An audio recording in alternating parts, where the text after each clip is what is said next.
Hello good afternoon student. Unit second current electricity. आज का जो हमारा टॉपिक है वो है मोबिलिटी।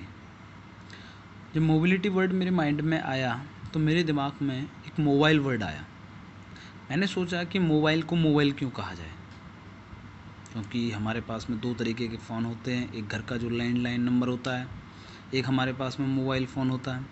तो हम इसको मोबाइल क्यों कहते हैं?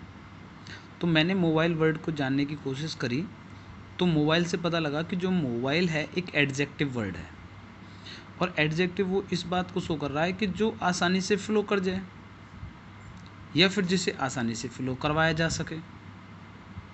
मोबाइल का जो वर्ड है जो आसानी से फ्लो कर जाए या फिर जो जिसमें आसानी से फ्लो करवाया जाए। लेकिन मोबिलिटी क्या है? मोबिलिटी एक नाउन है। मोबिलिटी एक नाउन है जो क्या शो करता है कि उसके अंदर चाहे कोई भी वर्ड है कि हम कितनी तेज़ी से उसे फ्लो करवाया जा सकता है। तो मोबिलिटी वर्ड जानने के बाद मैंने पता लगाया कि मेरे दिमाग में थोड़ा सा मोबिलिटी को लेकर मैंने एक दिमाग में एक एग्जांपल क्रिएट किया कि मेरे पास दो साइकिल हैं, दोनों ही पुरानी साइकिल हैं, लेकिन एक साइकिल को मैं ग्रीस ऑयल वगैरह लगा देता हूँ, उसके अंदर के पार्ट से यानी कि लुब्रिकेशन कर देता हूँ, और एक साइकिल पे मैं कुछ नहीं करता हूँ।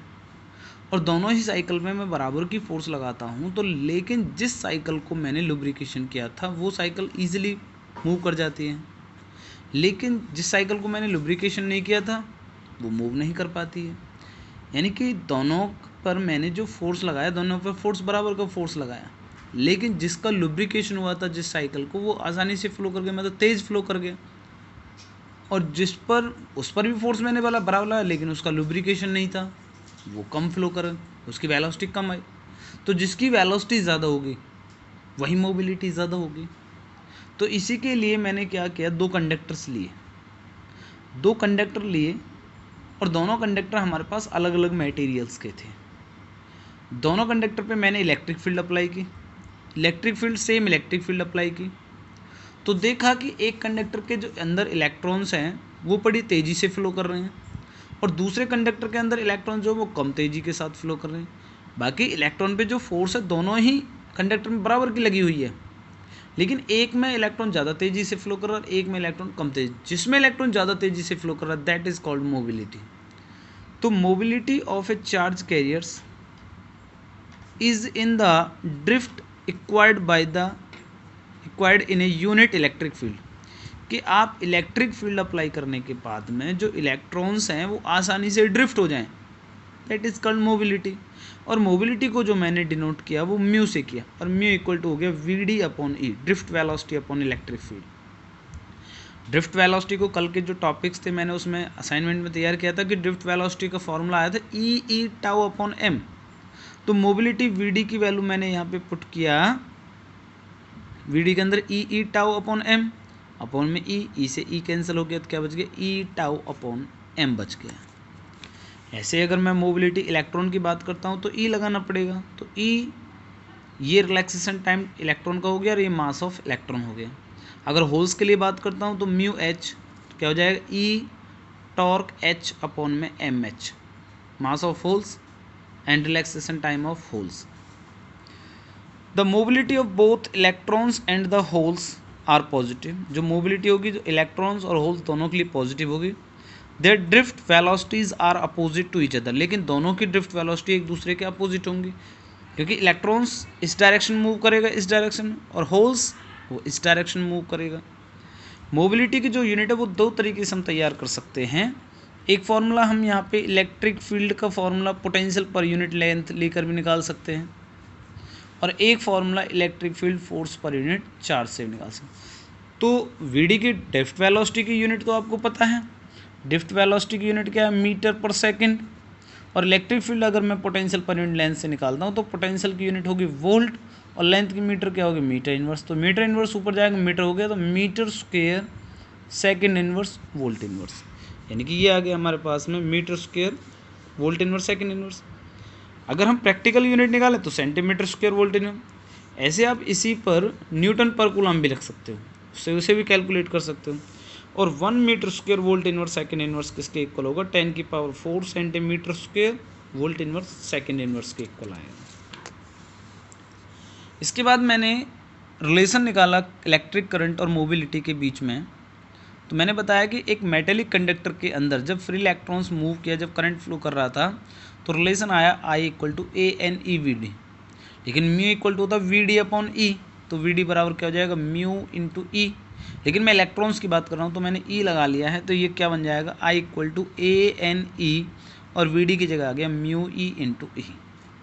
This is the relation electric current and mobility. Next relation मैंने निकाला है कि relation between electric current and mobility for a semiconductor. जो कंडक्टिविटी सेमीकंडक्टर की होती है वो इलेक्ट्रॉन्स और होल्स दोनों पे डिपेंड करती है, क्योंकि सेमीकंडक्टर के अंदर इलेक्ट्रॉन्स भी होंगे और होल्स भी होंगे। तो जो इलेक्ट्रिक करंट सेमीकंडक्टर के अंदर मिलेगा वो I = इलेक्ट्रिक करंट, इलेक्ट्रॉन्स का करंट और होल्स का करंट दोनों से मिलने से बना है। अब I = इलेक्ट्रिक करंट का जो रिलेशन है I = ANEVD होता है, तो AN ये नंबर ऑफ इलेक्ट्रॉन्स हैं into E charge on electrons and drift velocity of electrons, plus A number of holes into electrons E, और ये क्या हो गए, वेलोसिटी ऑफ होल्स। इन दोनों में से मैंने AE कॉमन निकाला तो क्या बच गया, NE × VE प्लस में NH × VH। ये हमारे पास आ गया I = AE NE VE plus NH VH। लेकिन ड्रिफ्ट वेलोसिटी म्यू E के बराबर होता है, तो इलेक्ट्रॉन्स की जो वेलोसिटी और होल्स की जो वेलोसिटी है, इन वैल्यूज़ को मैंने यहाँ पे निकाला और इन वैल्यूज़ को यहाँ पे पुट कर दिया। पुट करने के बाद मैंने यहाँ पर देखा कि E कॉमन आ रहा है, तो क्या बच गया, NE mu E plus NH mu H। अब यहाँ से एक तरीके से, दो तरीके से निकाल जा सकता है कि A को इसके नीचे ले आओ, तो I/A आपको पता है करंट डेंसिटी J के बराबर हो जाएगा, और J = किसके हो जाएगा, सिग्मा A के, तो E से E काट दोगे तब भी वही रिजल्ट आने वाला है। लेकिन मैंने इसे दूसरे तरीके से निकाला, I = V/R, और पोटेंशियल बराबर किसके होता है, इलेक्ट्रिक फील्ड इंटू लेंथ के, और R रेजिस्टिविटी ρL/A, L से L कट गया तो EA/ क्या हो जाएगा, रो। I की वैल्यू EA/ρ, तो EA से EA कैंसिल हो गया और 1/ρ किसके बराबर हो गया, सिग्मा, और सिग्मा बराबर NE mu E plus NH mu H के इक्वल आ गया। ओके डियर स्टूडेंट, इसके बाद mobility for semiconductors in room temperature पर मैंने निकाला कि डायमंड के अंदर इलेक्ट्रॉन्स और holes, silicon, germanium, indium antimony and gallium arsenide, सभी मैंने इलेक्ट्रॉन्स और होल्स की वैल्यूज़ को यहाँ पे दिखाया हुआ है, आप इन्हें नोट कर सकते हो, देख सकते हो। एक न्यूमेरिकल फाइंड आउट किया मैंने कि पोटेंशियल डिफरेंस 6 वोल्ट दे रखा है, कंडक्टर की लेंथ 0.12 मीटर दे रखा है, मोबिलिटी गिवन है, आपको ड्रिफ्ट वेलोसिटी निकालनी है, तो VD बराबर किसके हो जाएगा, म्यू E के बराबर हो जाएगा। Mu as it is electric field बराबर होता है पोटेंशियल पर यूनिट लेंथ है, पोटेंशियल गिवन है, लेंथ गिवन है, आप कैलकुलेट करोगे तो 2.8 × 10⁴ मीटर पर सेकेंड आ जाएगा। तो इसी के बिहाफ पर डियर स्टूडेंट मैंने मोबिलिटी के बिहाफ पर आप लोगों के लिए एक असाइनमेंट्स तैयार किया है, आप असाइनमेंट देख सकते हो। 4 न्यूमेरिकल्स से आप लोगों को 4 न्यूमेरिकल्स करने हैं। इसके बाद में कुछ कंपटीशन क्वेश्चंस यानी कि ऑब्जेक्टिव टाइप क्वेश्चंस दिए, आप इन्हें देख लीजिए। इसके बिहाफ पर ये कलर कोड कार्बन रजिस्टर की बेसिस पर जो मैं पहले करा चुका हूँ, लेकिन मैं इसकी वीडियो आपके पास सेंड कर रहा हूँ, उसमें से आप लोग इस टॉपिक को क्लियर कर सकते हो और उसके बाद ये न्यूमेरिकल सॉल्व आउट हो सकता है। और अगर किसी भी असाइनमेंट के किसी भी क्वेश्चन में कोई प्रॉब्लम आती है then concern me. Okay, thank you so much.